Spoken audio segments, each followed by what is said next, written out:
So tuia ke runga, tuia ke raro, tuia ke waho, tuia ke roto, tuia ke tahare tangata, ka runga te pō, ka runga te ao, haumi e, hui e, tai ki e.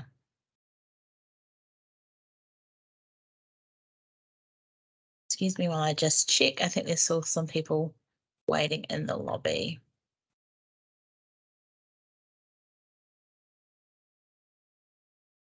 No, we are all good.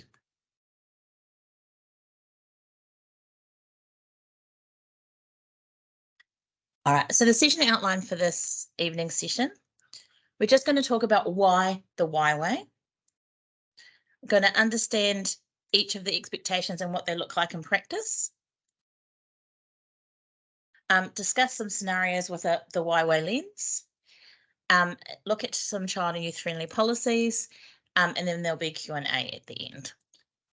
So let's get started. So why the Why Way? So the Why Way was launched in Safeguarding Week in September. So it's essentially safeguarding expectations for Y staff. So you hopefully would have all got a little pamphlet that looks like that. So that's a little version of the Why Way with all the safeguarding expectations in it. So you can take it with you, have it with you wherever you are to refer back to.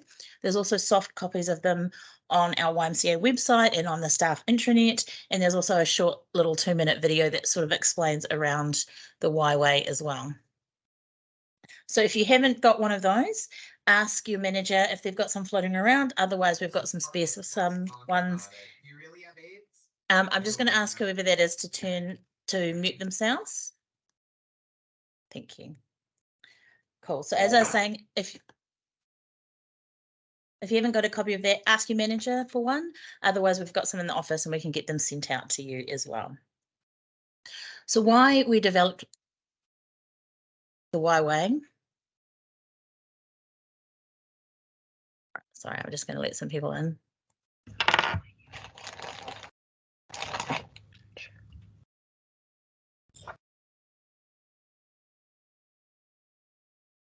So the first reason we have the Why Way, it's about teaching children and young people what they can expect from adults at the Y.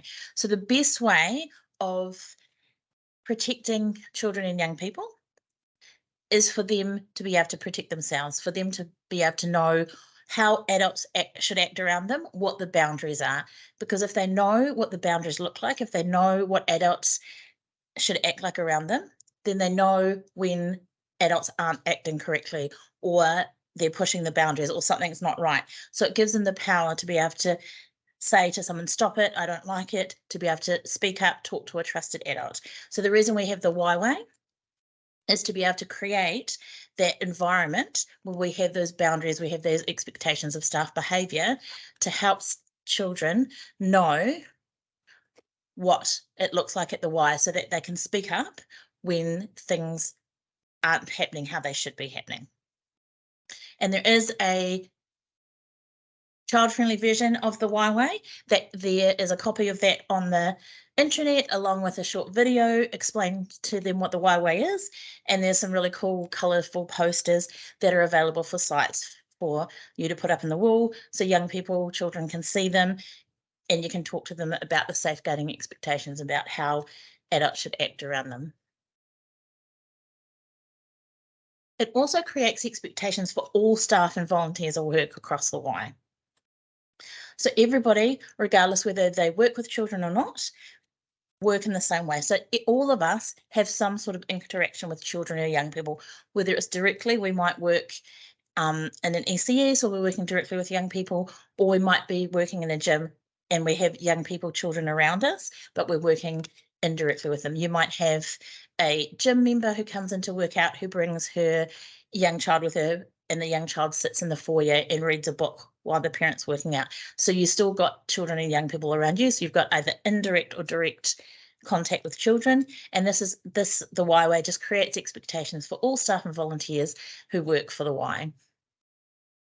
And lastly, it builds a safeguarding culture. So everything we do helps to build a safeguarding culture. And unfortunately, for an organisation as big as the Y, who work with the vast numbers of children and young people that we do, we do attract people who have nefarious intentions, and ideally we will screen them out and have them not come into the Y. So we do that through our recruitment processes, having our safeguarding statements, all that sort of stuff. But inevitably there will be people who get through our screening processes, they've passed the police vet, the reference checks, all that sort of stuff, who still have nefarious intentions. So we want to build a culture where those people don't have the opportunity to be able to do the things they want to do. So by having the Y way, having safeguarding expectations, that makes sure that we all work consistently and we have that safeguarding culture. So there's not the opportunities within the Y for those people who might have nefarious intentions to do what they are going to do, to grooming, abuse, and so on. So those are the reasons why we have the Y way. It's about one component of building that safeguarding culture, creating expectations for all the staff, volunteers who work for the Y, and teaching children and young people what they can expect from us so that they can then safeguard themselves because they know how adults should act around them, what the boundaries are, so they can have the confidence to speak up when they see something that doesn't fit within those boundaries. So let's have a look at the different components of the Y way. So it's centered around our 4 YMCA values. So the first value we're going to look at is caring or atawhaitia. So the expectations in the Y way are that all staff at the Y are expected to provide safe spaces for our tamariki and rangatahi. And we talk about tamariki and rangatahi, children and young people, but equally we want safe spaces for all our staff who work for us and also for our adults that use our services. As well as a safeguarding children and young people policy, we also have a safeguarding vulnerable adults policy. So providing safe spaces caters for everybody. You know, adults who work for the Y will maintain appropriate boundaries and respect personal space. And when we're talking about boundaries, we're not just talking about those physical boundaries, but we're talking about professional boundaries as well. So that's things like the type of conversations we have when we're in and around children and young people, the relationships that we have with the children, young people and families that we interact with, you know, making sure that we're not having inappropriate relationships outside of the YMCA. And for a lot of people, there will be people who come into our services that you have another relationship with. They might be your next door neighbour. Your kids might go to school together. There's lots of ways that you might have a relationship with a family or children and young people that come into the Y. But the key to think about is, if they didn't come to the Y, would I have a relationship with them? And if the answer is no, then you shouldn't be having any type of relationship outside the YMCA. And when we do have those other relationships, we just need to be really transparent around what's happening. So an example of that is babysitting. So staff don't babysit for children and young people that attend the Y. Again, there are cases where you have an existing relationship, so you might babysit. So it's just about being transparent, letting your manager know, getting the person you babysit for to write a letter saying, so-and-so is babysitting for me. I know them through this relationship, so that we've got it clear and we're maintaining those expectations and maintaining those appropriate boundaries.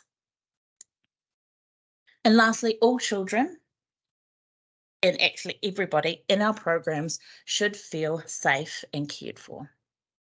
So the question I have for you now is, what does a safe space look or feel like? Think about your site, your program, your service you're running. For you, what does a safe space look or feel like? So if you are on site with a group now, have a chat amongst your colleagues or have a think about it, put something in the chat. What does a safe space look or feel like to you?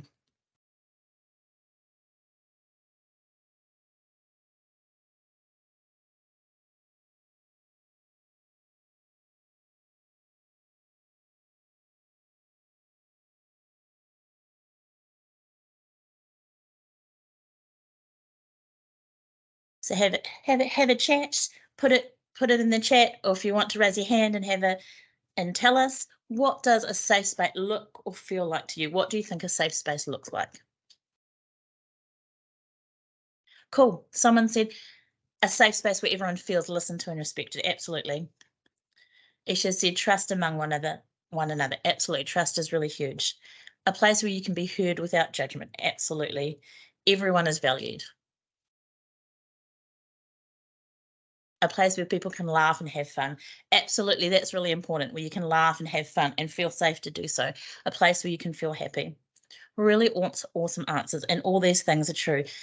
A place where you can have fun, where you feel valued, where you're heard without judgment, all things that go towards creating a safe space. Having those people you can reach out to and be heard. Absolutely. So key people that you can have a chat to that are your support people.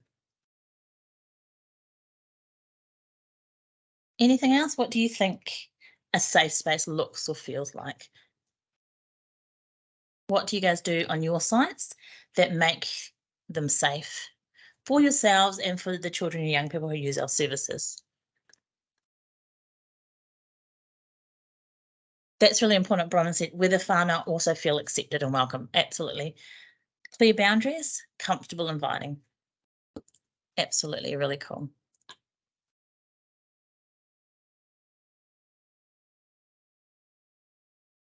Cool. So lots of really great things there, and you guys can keep sharing them as well, but I'm just going to put up some stuff up here. So the first thing I've put up there is just ask children and young people. You guys have shared some really amazing things. Sometimes what we think might create a safe space actually isn't what children and young people think create a safe space. So it's about asking them what makes them feel safe when they're at the Y. And that could be just getting them to draw a picture or tell you in words. And you can do that from a really young age, asking them what makes you feel safe at the Y. And the older they get, the more they'll be able to explain. But when they're really young, it might just be that they're drawing a picture. That safe to them might be that they can come and read their favorite book or that they can listen to their favorite music. But getting them to be able to tell you what a safe space feels like. And it's really interesting because there was a study done in Australia quite a few years ago now, but they asked a number of children and young people what made them feel safe. And one of the biggest things that they said was that an adult who doesn't act like an adult or how they expect an adult to act makes them feel unsafe. So if there's an adult acting in a way that they don't expect, that makes them feel safe, which is really interesting because we always want to, have fun, do lots of fun childish things, but at the same time, we need to maintain those boundaries and still act and be that adult and have those boundaries. Giving children and young people a voice is really important too, and there's lots of different ways that we can do that, but making sure that they have the safety to be able to speak up, to say when they don't feel safe, to be able to tell people what's going on for them. Following policies and procedures. And I know someone said in the chat that making sure that we follow policies and procedures, and that's really important. Policies and procedures are in place for a reason. So we need to make sure that we're all following them. And again, it goes back to what I was talking to about the start, that, if we all know where the boundaries are, what the policies and procedures are, we know when someone is breaking those policies and procedures so we can call them out on them. If we don't know what the policies and procedures, or if people are following and it looks really different, then, that leads to opportunities where people can act in an inappropriate way. So we all want to make sure that we're following policies and procedures to create that safe space. Now I've put here bodily autonomy. So essentially bodily autonomy is you have the right to do with your body as you want. So no one should be able to do anything with your body without your consent.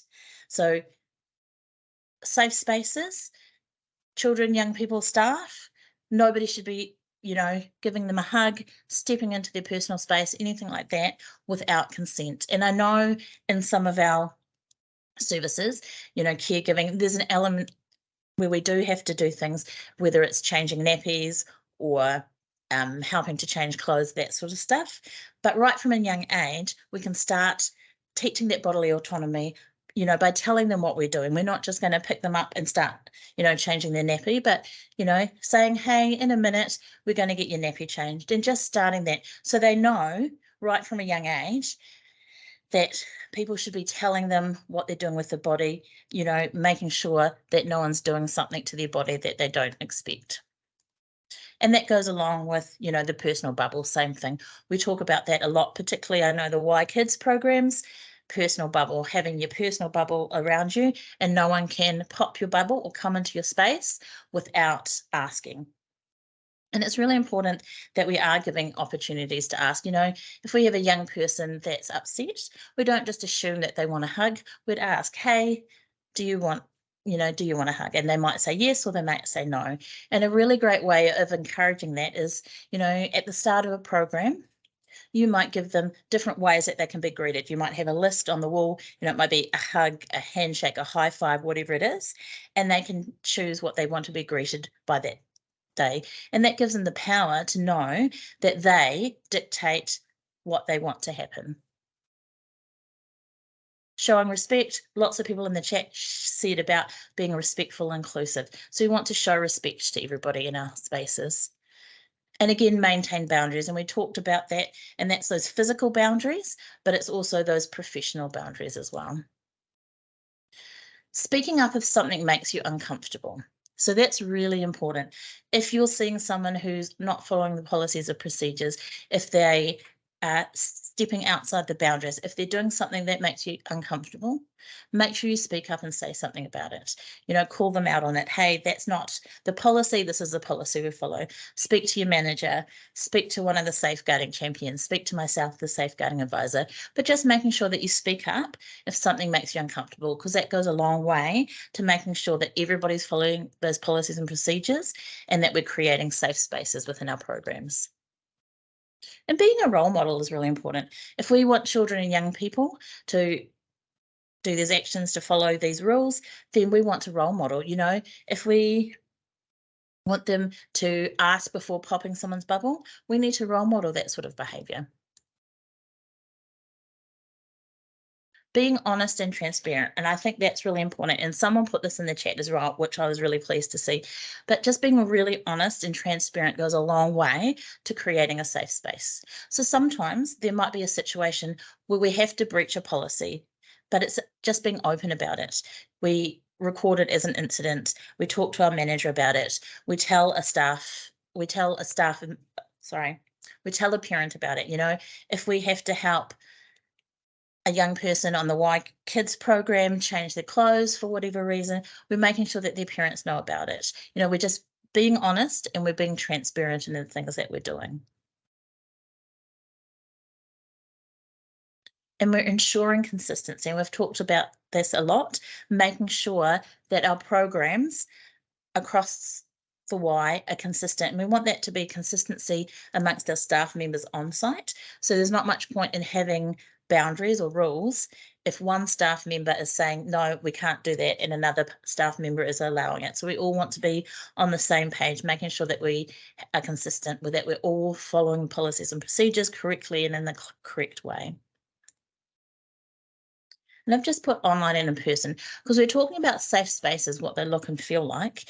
And we have physical on-site spaces, but we also have online spaces. So a lot of our young people, particularly our older ones, are hanging out a lot online. So we need to make sure that those spaces are safe for them as well. So if they're coming to the Y and they are using their devices and they're online, making sure that we know what they're going into, who they're talking to online, being really clear around rules and how we manage the devices. But also, we have social media. We have Facebook and Instagram and so on. Young people might message us on our personal Facebook pages, and just knowing what to do and how to manage that. We don't have any conversations with young people on private social media pages. We don't take photos or videos on personal cell phones. We do it from YMCA cell phones. If we want an online way for young people to contact us, we do it through a Y social media page and all that sort of stuff. So just being aware of those online spaces as well. And the last thing I've got there is just power imbalances. So we just need to be aware of those power imbalances. As staff who are running programs, we have a level of influence over the children and young people in our programs. And because of that level of influence, they will often do things that they might not necessarily want to do or they feel uncomfortable about doing, but they do it because they feel that you have influence over them. So just being aware of that. And sometimes you might be a young person yourself and you might be working with another young person who's only a year or so younger than you. So outside of the Y, you might be at the same level, but when you're inside the Y, you have power over them because you are a paid staff member. You have that influence over them. So just being really wary of those power imbalances as well. So that's all. That's not an exhaustive list. There's lots of things that we can do to make our spaces look and feel safe. And you guys have shared lots of really good things in the chat too to think about. So that first value, caring, it's about creating those safe spaces for young people. So everyone who comes into contact with our services feels safe and cared for. Sorry, and I also put up there, explain the why. So what that means is when we're doing stuff, we're explaining the why of what we're doing. I talked a little bit before around that bodily autonomy stuff.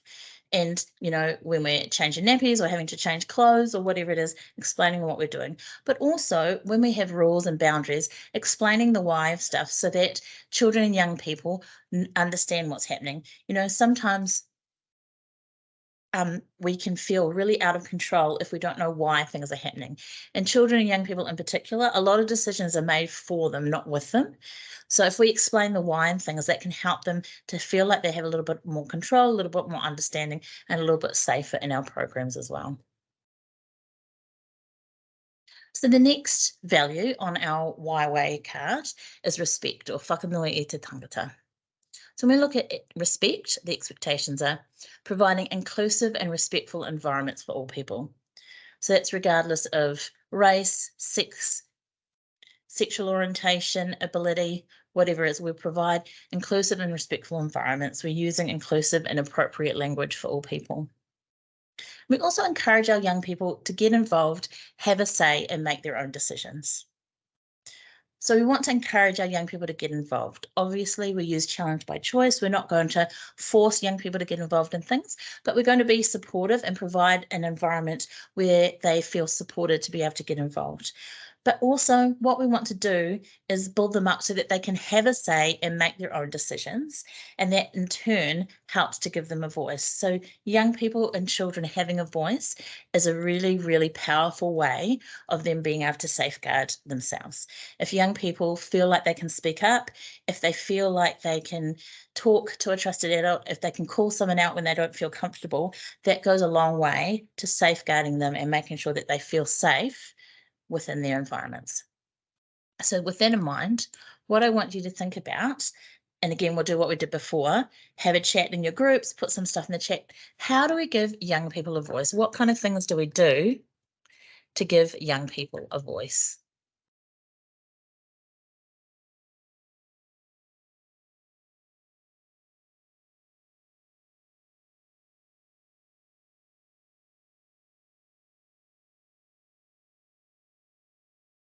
Cool. And Alicia's put, make them feel respected and being honest. So what things, that's awesome. What else could we do to give young people a voice in our services, our programs? What kind of things could we do to give young people a voice? Provide them with the platforms to speak up. Involve them in decision making. Absolutely. Really important things that we can do. Value the input. That's really important. Ask them questions, giving them tasks, listen actively, listen to their opinions. Giving them tasks like being a team leader. Absolutely. Awesome. What do you guys do in your services to give children and young people a voice? Give them options to choose from. Yep, really important. Make them feel respected. Cool. I'm really liking these answers coming through.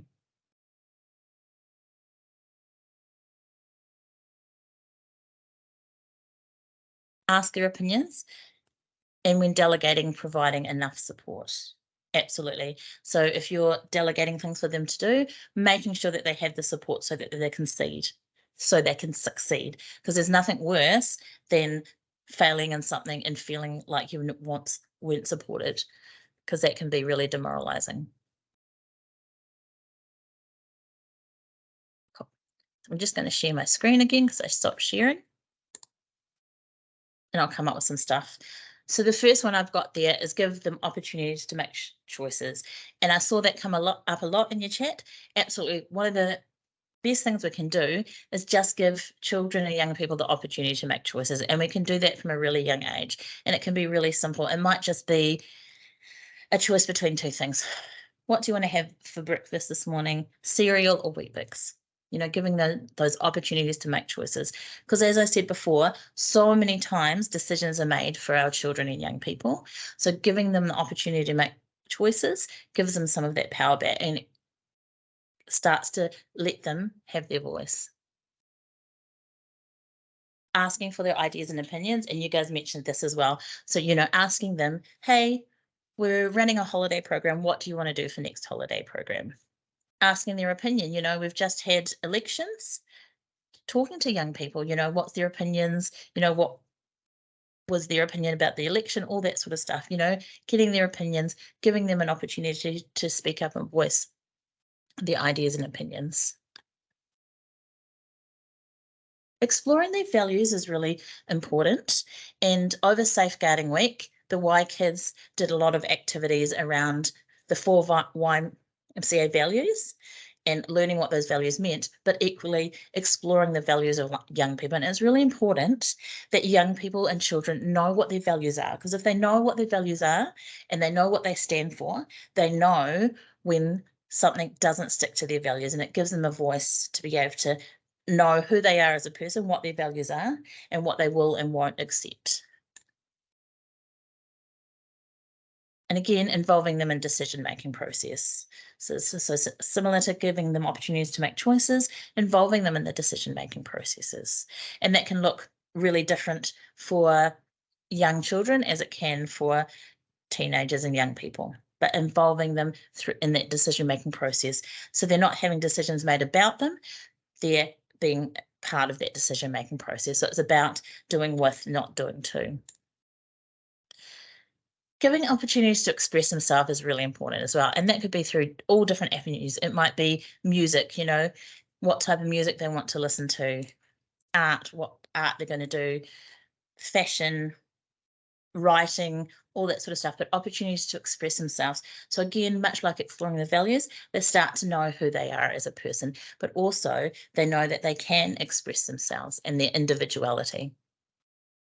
And showing them their opinions matter. We talked a lot about asking for their ideas and opinions, but there's not much point asking for ideas, asking for opinions, if we don't show them they matter. If we ask them for their ideas, putting those ideas in practice, if we're asking for their opinions, giving them a response to it. So many times, and I know when you're on a program and you're really busy and you might have 3 or 4 children talking to you, it's really hard sometimes to give attention to everybody individually. But when young people are telling you their ideas, telling you their opinions, really engaging with them, asking them questions, letting them know that their opinions matter.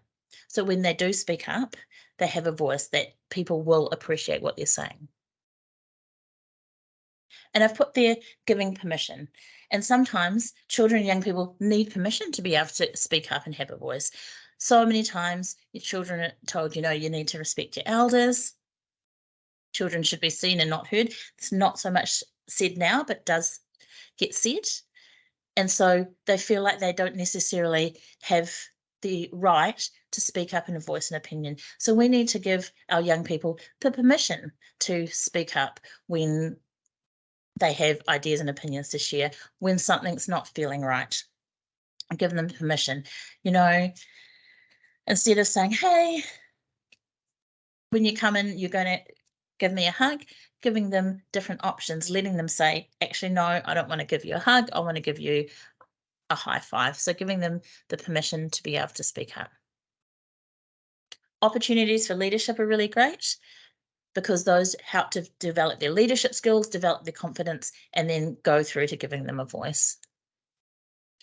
Opportunities to share, and by share, I mean sharing in front of the group. It might be as simple as, actually, we have news at the start of our program and they stand up and share, or they might share a song or a piece of artwork they've done, but giving them opportunities to stand up in front of their peers and to be able to share things that are important to them.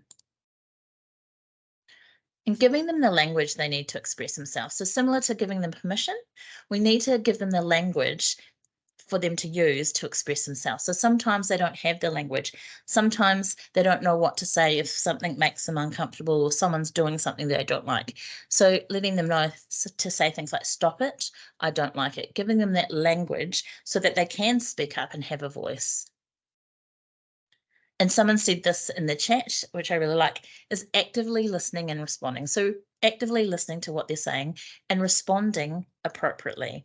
So like I said before, when I was talking about opinions mattering, it's really hard when a young person says something and you are only half listening, or you respond in a way that's completely not what they were saying because you weren't listening. So when they're talking to us, giving them your full attention, responding, really being, even if it's just that they're telling us what they had for dinner last night, really showing them that you're listening and that you care about what they have to say. Because if they know that people are listening and that they care, then they're going to feel more confident in speaking up and having a voice. So that was all the ways that we could give young people a voice. The next expectation on the why way is honesty, or te whakapono. And that was about encouraging open and honest discussions about feelings, and always listening to a young person and encouraging them to share as much as they feel comfortable. So we want people to be really open and honest about their feelings. So if they're feeling unsafe, if they're feeling uncomfortable, we want them to be able to share that with us. So we want to be encouraging those discussions. And a great way of doing that is role modeling that. So if we are feeling uncomfortable, there's something that we don't like, showing how we can talk about that. And just making sure that we're always listening to a young person. And particularly when it comes to disclosures, we're just encouraging them to share as much as they feel comfortable, but without doing any forcing them to share. And the last value on our Waiwai card is responsibility, or te awinga atu. And so all staff at the Y are expected to participate in training, keep up to date with policy, procedure, and current legislation. And if you see something, say something. So you guys are here tonight doing training, which is really great. When you come into the Y, there's a whole pile of training that you need to do within the first month of getting here. Particular business units will have professional development specific to the environment. Really important that you participate in that training, that you keep it up to date, that you know what the policies and procedures are, that if you're a manager working in a particular environment, that you know what the current legislation is. Because if you know this stuff, you know what the training is, that's how we can make sure that we're consistent across our programs, that we are creating those safe spaces for young people. And lastly, responsibility is about, if you see something, say something. So before I talked about, if you're feeling uncomfortable, speak up. Really important. If you take nothing away from this training today, it's really important if you take that away. So if you see something, say something. If somebody is not following a policy or a procedure, if they aren't respecting people's boundaries, if they're doing something that makes you feel uncomfortable, if you see something, say something. Talk to your manager. If it's your manager, then talk to one of the safeguarding champions, talk to myself as a safeguarding advisor, talk to another manager, but making sure that if you see something, say something, that you're incident reporting everything. That's really important, that we're incident reporting and that we go back to being that open, honest and transparent. So if you see something, say something.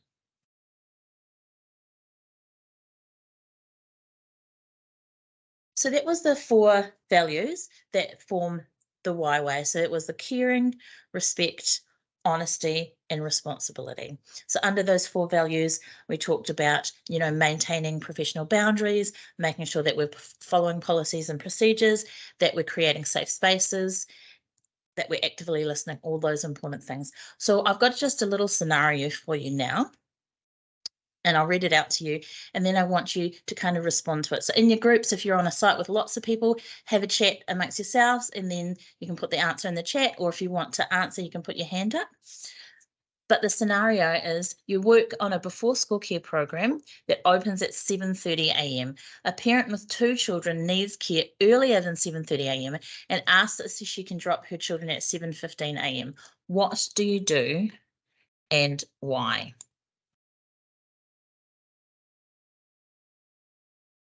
So if you have that situation, a parent wants to drop their children at 7:15 when you don't open at 7:30, what do you do and why? Have a chat if you're on site with others. Otherwise, put your answer in the chat. If you want to answer, you can raise your hand and I'll see it and call on you.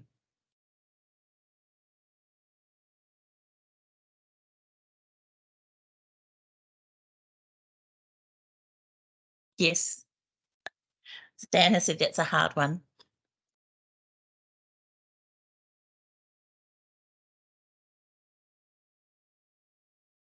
Seth has said we open at 7:30. It's all laid out before parents sign up. They have to wait. Most of the time, there aren't even 2 staff members on until 7:25. Absolutely. There's not 2 staff members on until 7:25, and our policies are that you're never one-on-one with young people. Cool. Thanks, Seth, for that. I will just share my screen again.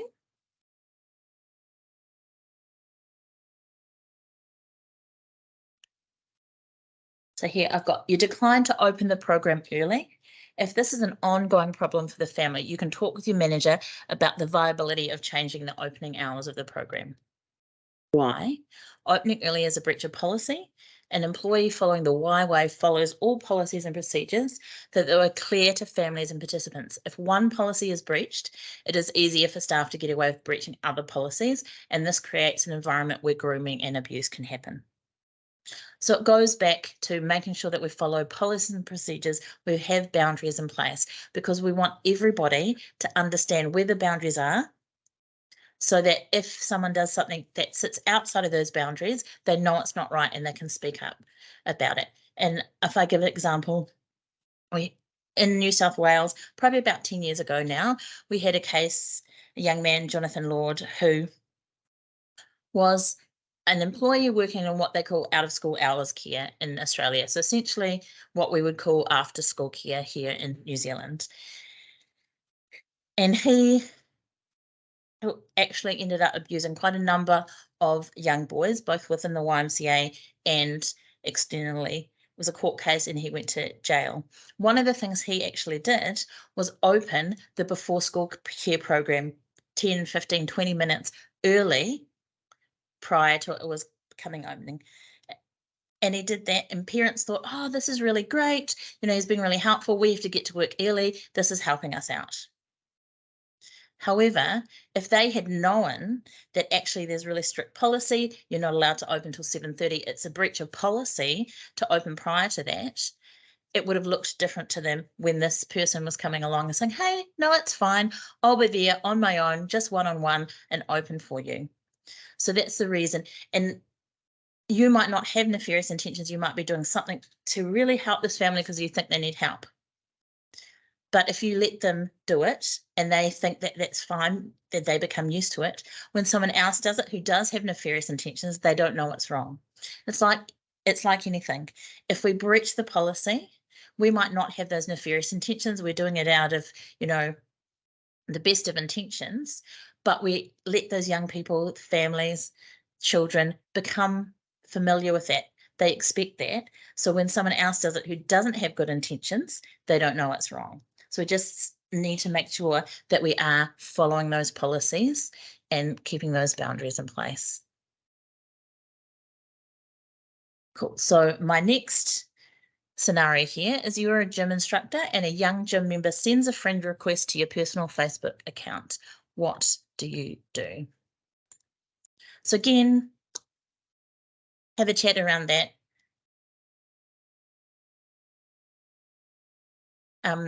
Think about what would you do if someone sent a Facebook request. Sorry, and I've just seen a couple of other responses to the previous scenario. So Seth has said, bases at holiday program where Pine Haven opens at 7, but still the stream opens at 7:30, so we have to send away parents quite a bit. Yeah, difficulty. And yes, unfortunately, not the responsibility of YMCA to cater to one child. So think about that in that scenario that I just gave you. You're a gym instructor. One of the young persons has contacted you on your personal Facebook account.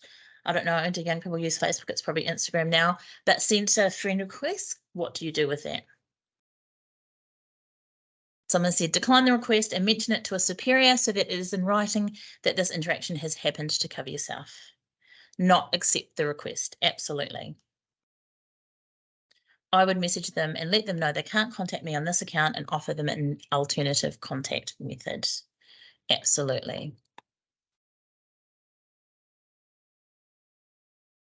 So let me go back. You decline the friend request and inform your manager, which is absolutely what you guys said in the chat.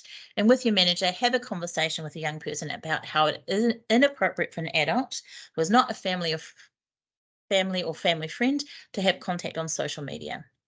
Advise them that if they want a way to contact someone at the gym, they can contact through phone or official Y managed social media accounts.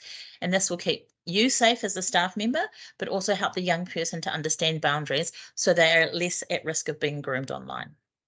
So we want to teach those young people to have those conversations, let them know that actually being friends with an adult is inappropriate.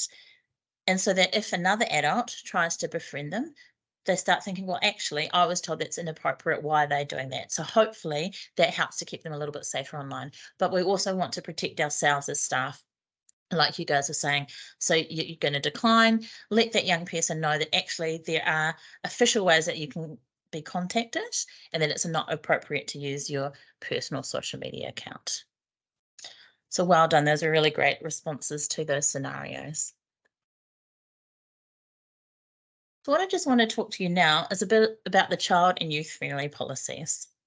So going through this whole training, and the point of the safeguarding expectations is around creating boundaries within the Y so that we keep ourselves safe and children and young people are safe. So we want them to know and to understand what the policies are, what the boundaries are, so that when people aren't following them, when they are stepping outside of what they should be doing, they understand that that's wrong and they know that they can speak up, call someone out about it, talk to a trusted adult.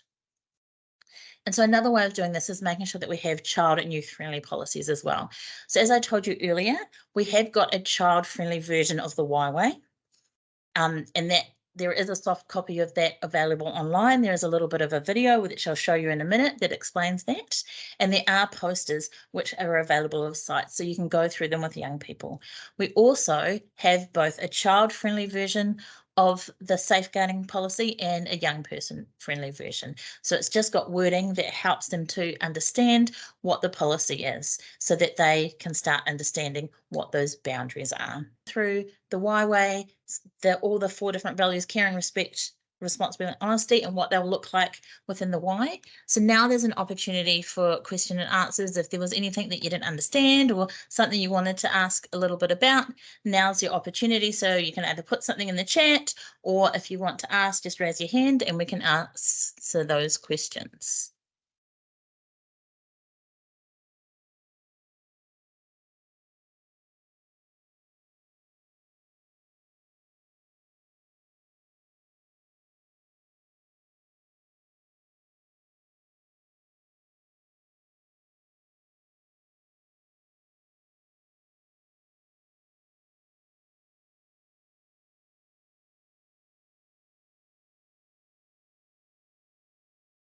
Anyone got any questions that they want to ask?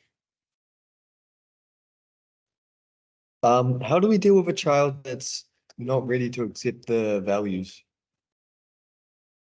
So they don't. That's a really good question.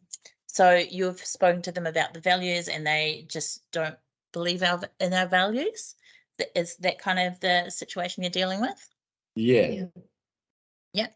So I would start with getting them to tell you about what those values mean to them. What does responsibility look like? What does respect? So rather than us telling them what does respect look like, what does responsibility, start with getting them to tell you what it means to them and then having those conversations. And you can do that maybe also asking what you think their values are. What do you think is really important to them? And sometimes it's just a matter of perseverance and that continual reminding of the values. That, the more young people, children feel they have a choice, that you're listening to them into their eyes and ideas and opinions, that you're respecting them, the more they are going to then, follow those values as well. So rather than us telling them what responsibility looks like, it's them telling us what responsibility looks like. Does that answer that question? Yes. Yeah. Perfect. Any questions from anybody else? Okay.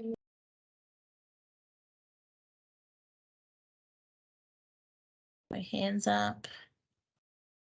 Anyone got any questions they want to put in the chat?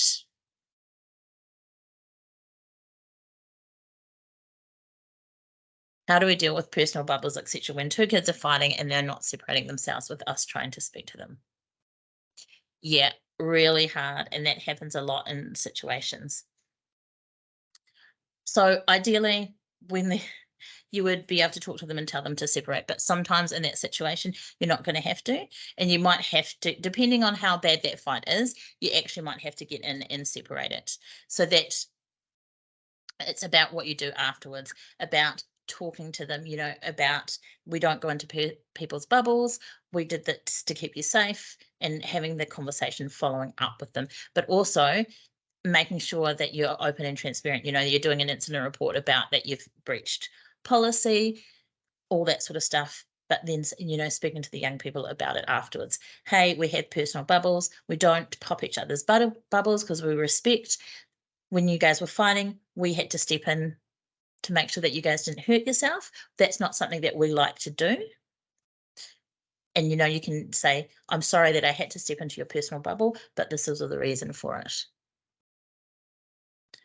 Does that help, Olivia?